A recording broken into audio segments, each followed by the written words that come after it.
Nabanggit niyo sa inyong testimonya kahapon at nung isang araw na, ah, yung tinatawag na, supporting documents, kasama diyan ay either sales invoice o official receipts, tama? Yes po, Your Honor. Okay. Let me backtrack a bit. Ah, 10 years kang nasa ICFAO, tama?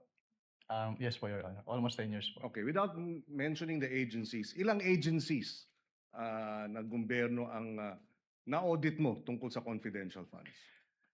Marami na po. Pag sa NGAs po parang nasa 30 plus na po yung na-audit ko. And sa LGUs marami naman po. Marami na rin po, hindi ko na po mabilang kung ilang agencies So, na po yung more na-audit. than 30.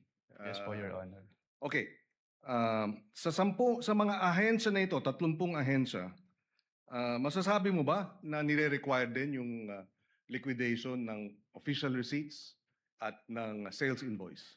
Yes po, Your Honor. Kasi yung requirement po ng circular ay ini-enforce po namin sa lahat ng agencies na ina-audit po namin. So sa 2022, from December 21 to December 31, ilang sales invoice o kaya official receipt ang kasama dun sa mga liquidation report?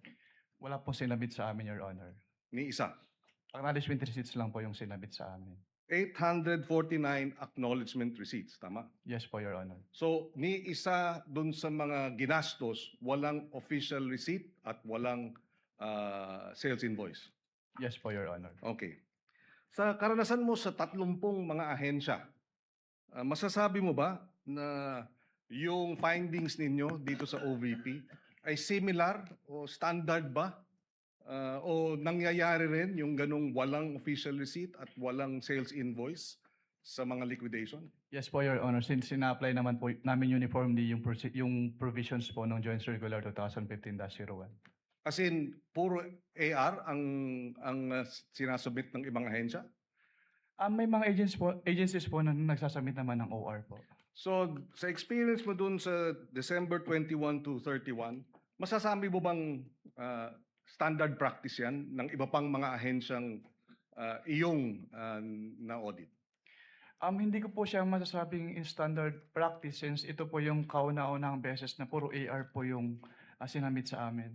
So, first time sa iyong 10 years na puro AR lang at walang sales invoice at Opo. walang official receipt. Opo, at ganun po kadaming AR kaagad yung sinamit. At 125 million, no? Na walang sales invoice at walang official receipt. Yes po, Your Honor.